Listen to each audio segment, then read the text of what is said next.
So first off, thanks for clicking on the video. Basically what I'm going to do here is give you a little small tour around my gym. I'm based in Dublin, Ireland. It is a small block built 25 square meter gym in freezing cold Ireland. It's currently 10 degrees Celsius. This is where I spend most of my days since lockdown started. Currently in Ireland we're in what we're calling level 2 lockdown.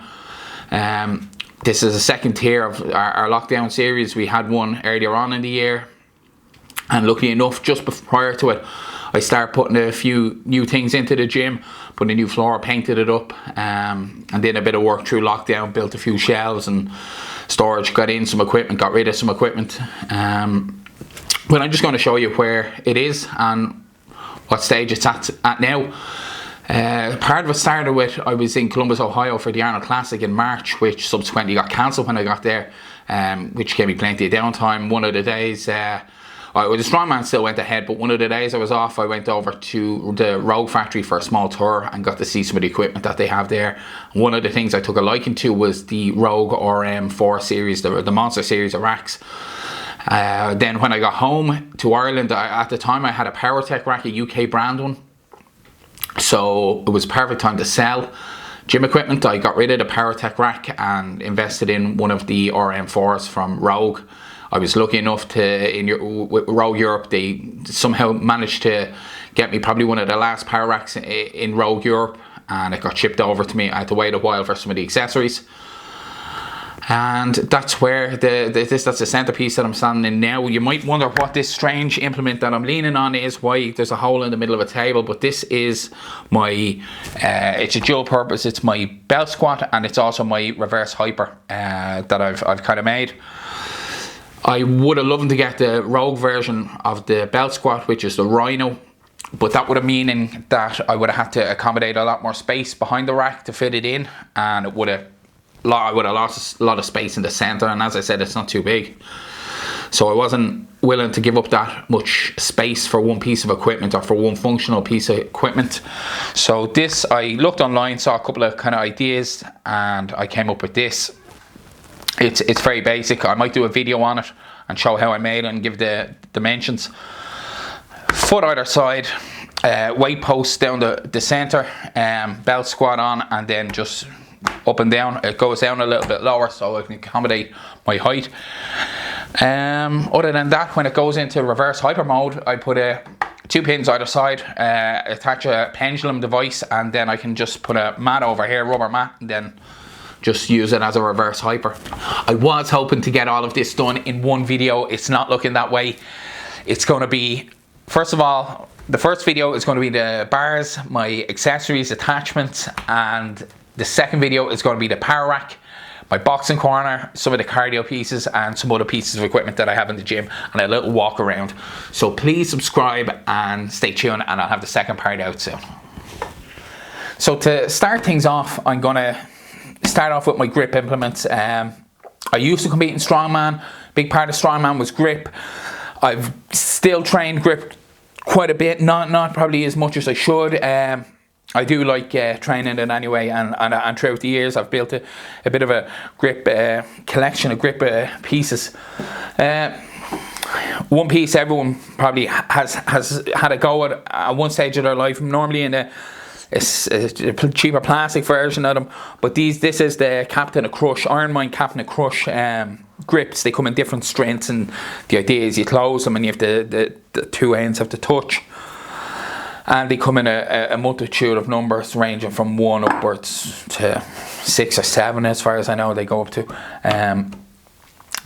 The Captain of Crush company that make Iron Mind, they also make this. It's a twister grip. Basically you can tie this to a weight, a dumbbell or anything at the bottom, or a weight pin like this, and you twist it. If you tie it to a weight pin, you're limited to a bit more of a gap, but if you can find something kind of more like a dumbbell, I find it better, and you can twist it up, and then you basically just work your forearms with that. It's a good piece of equipment. Simplest piece. You can add it onto any dumbbell, you can add it onto any barbell, and it turns any barbell dumbbell into a fat grip, which is perfect for training a grip. Another lovely piece is the Iron Mind. It's covered in dirt because I don't use it anymore. I use the newer version of it, but this is the old one. It's probably about 20 years old. It is the no, it's about 15 years, I'd say. It's the Rolling Thunder. It's a famous implement for testing strength. One of the most famous athletes to use it is Mark Felix, he's still competing. He's actually competing in the World's Strongest Man again this year. He's one of the best athletes for grip that has trained with it. That is the old version, and this is the newer version, which is just an updated version of it. I had a bit of an issue when I got it. It seized up, it wouldn't spin. Sent it back to Ironmind. They perfect, no problems whatsoever. Upgraded or fixed it, or yeah, I think they cleaned. They took a piece off it. They took it apart and took a piece off it. It works perfectly now. It wasn't rotating. Now it does. You clip it, as I said, to this. Lift it up because it rotates. It adds that bit of hardness to gripping it. You use an overhand grip, and that's that. Great pieces to train with. This is an odd implement here. This is the Rogue Anvil. It's a new piece that they have in the last year. It's the Anvil. What can I say? Strange story about it. TSA do not agree with this item in the US. I bought it in Columbus, and TSA said that I could stab somebody with it if I took it on a plane. So why I was taking it on a plane was because I was trying to limit the amount of weight that was in my under luggage. So I tried to sneak it on up so I wouldn't have to pay the additional baggage for it. But as it turned out, they sent me packing, and I had to go underneath the plane. I got it here in the end. Next item is the Dinny rings. These I haven't got a chance to use them yet. But basically what it is there's a famous stones over in Scotland, the Dinny stones, and you clip one to each. One of these is attached to each stone, and then you pull it up. But modern days what you do is you attach one to this and attach the other one and lift whatever you can. And the idea in Scotland was that the Dinny stones were lifted, carried across a bridge to see who was the strongest in the village. And it's a historical implement. They actually have a replica of the stones over in Rogue in Columbus. This pin is basically for using with most of these pieces. This is an Ironmind one, but every company seems to have made them. Great piece to have. Just a fat grip adjustable dumbbell. Although you could use that. This is a texture grip. It's easier to grip. It's great for shoulder pressing, any kind of loading type pressing event you can train with. Then these are counterproductive to everything that I've just shown. These are Versa grips for if you're feeling a little bit tired and you don't want to lift. Use your grip, you put these grips on. They're an alternative to straps, but they're probably one of the best ones that I've had, and I have them 8 years, and they're as good today as they were when I got them. I definitely recommend Versa grips there. That's my grip stuff. Let's move on to something else. So here I have a few different kind of attachments that are over in that mess of a corner. That might be a little bit interesting to go through.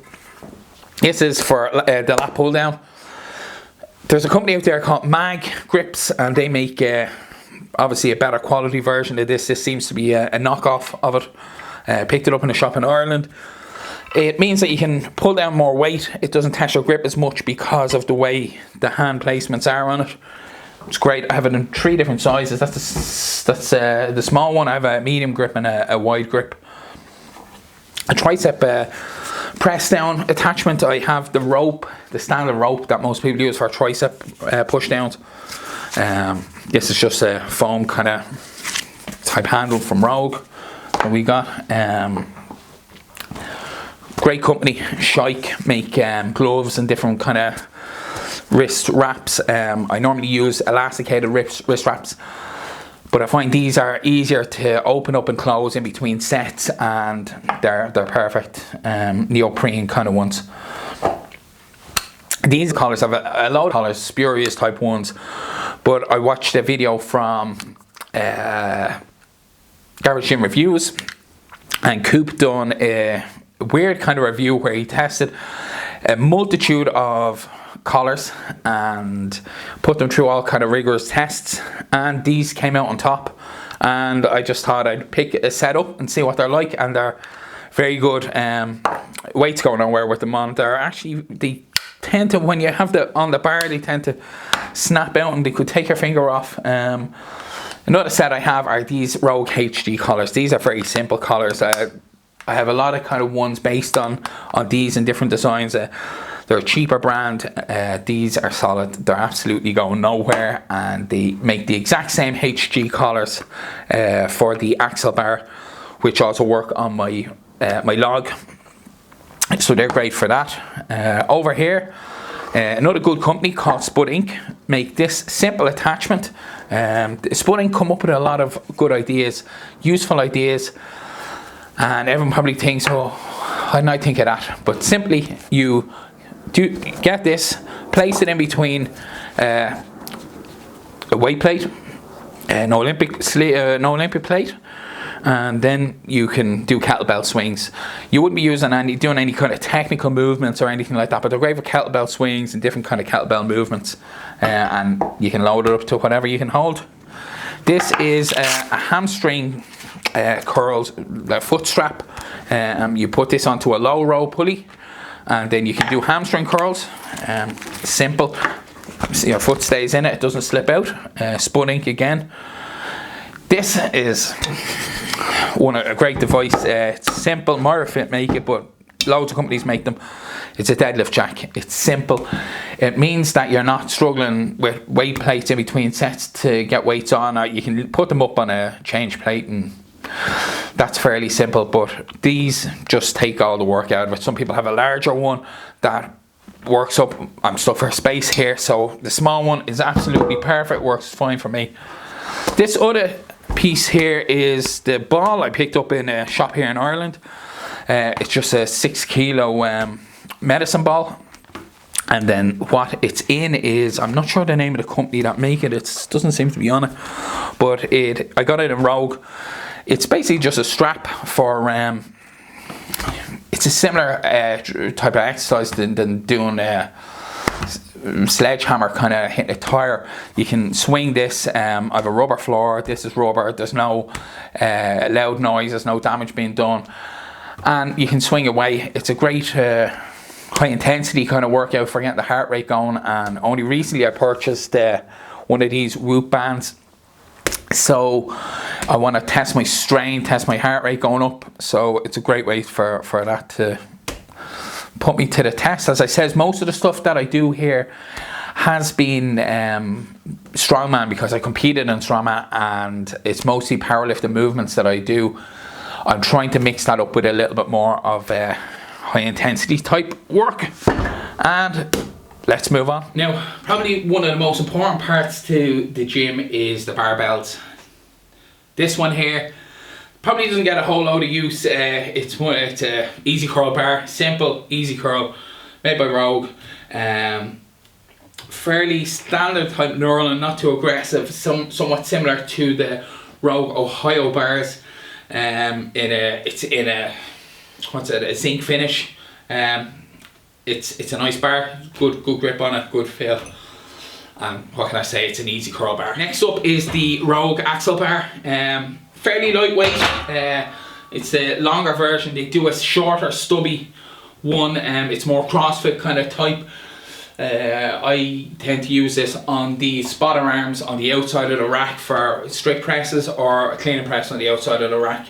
I've put 2 pieces of tape on it just so I can gauge where to get my balance, because if you get one of these off balance, it's fairly light as a bar, but if you get your hand placement off balance, it can be a bit awkward. Other than that, it's a perfect bar. You have to use them Rogue axle collars for it, as opposed to standard size collars. And this was my first Rogue bar. Rogue wasn't too popular in Ireland, or wasn't that big of a name in Ireland over the last couple of years, because they're based in the US, and with the price of shipping and everything, to get something from the US and tax from US to Ireland was quite expensive. They've since, in the last few years, opened the European store, which is based out of Belgium, and it makes things a lot more accessible for people here in Europe to buy, and shipping's quite reasonable, and time for shipping is quite good. And this was the first bar I got anyway. It's the Rogue Ohio bar in a Cerakote green. Picked green because of Ireland, and then I use it in my bar on my logo. Other than that, it's a textured finish on the grip, the knurling. It's not too aggressive. It's very similar to the knurling that's on the pull-up bar that I have up the top on this rack. It's probably dulled down a lot by the fact that there's a Cerakote coating put on top of the steel. But all in all, it's a good bar. It's a fairly all-round kind of multi-purpose bar. Doesn't have center knurling for squats. I'm not sure the thickness. It's not too thick compared to the power bar. But all in all, it's a great bar. The latest purchase was this Rogue Ohio power bar. Well, it's named similar to the Ohio bar. It's totally different. It is much more aggressive knurling on it. It's a thicker bar. It's got center knurling for squats. This finish is the black zinc, and it's a great bar. It's probably the most used bar here. It's used across our bench, squat, and deadlift. So it's definitely a great bar. The knurling, you can feel the knurling in your hand. On a heavy deadlift, you can feel it tearing out of your hand. But all in all, it's a great bar.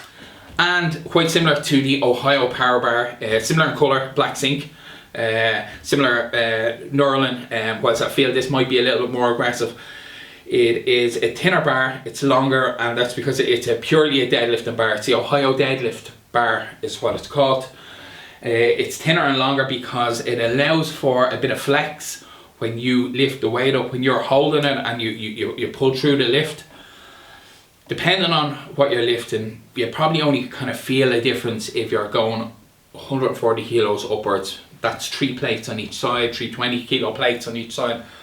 And as you pull up, each plate will lift up off the ground gradually, and the last one being the last. So you'll pull maybe an inch and a half out of the slack before you get the full weight of it. I wouldn't train every day with it. It was originally purchased for a photo shoot, but I train mostly with the Ohio Power Bar, but I will use this the odd time just as a bit of a novelty. It doesn't have a knurling on the inside, so it doesn't rip the shins off it. Other than that, it's a nice bar to use, but it would not be an essential bar. And next of all is my safety squat bar.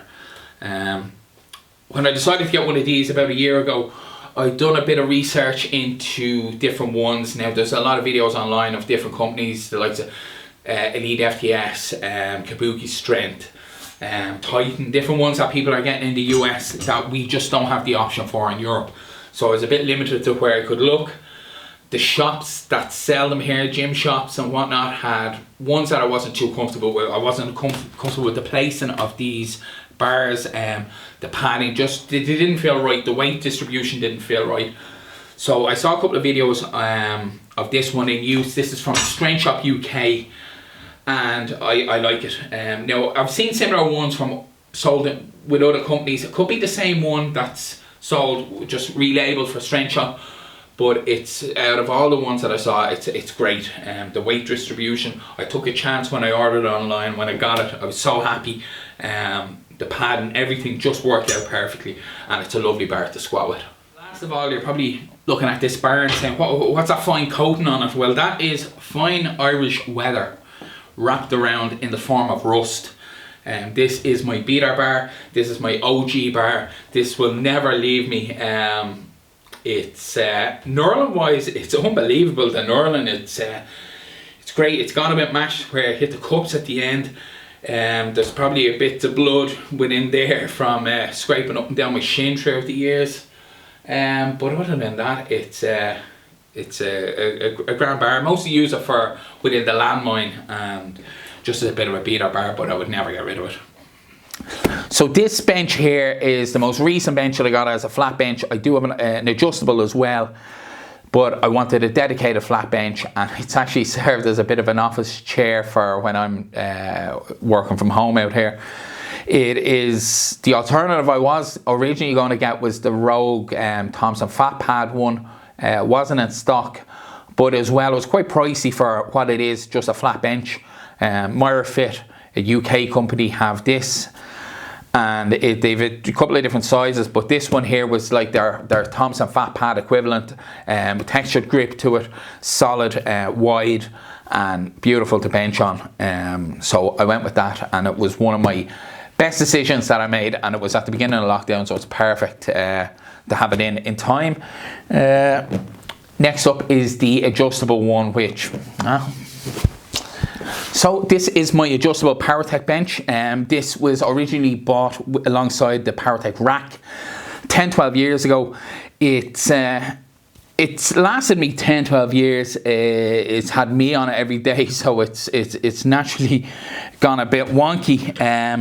The only reason I hang on to this really is because of this attachment capability here. It can attach what I have up the top there, a leg extension and a leg curl attachment. And without having those, I probably wouldn't get any leg accessory work done. So that's the reason I hang on to this. I have seen a company, ATX in Germany, have one with the same kind of attachment, but I don't know how sturdy it is. I haven't seen any kind of reviews or any use of it, so I don't know if it's worth making the jump. But right now it does me grand for incline work as well, and for my leg extension work. That's this. Maybe I'm just spoiled with the MyraFit, the solid one. Thanks for watching part 1, and as I said, this is 2 parts, so if you want to give the video a like and subscribe and go over to my channel, and you'll be able to see part 2. Until then, from Dublin, Ireland, Slán Abhaile, thank you.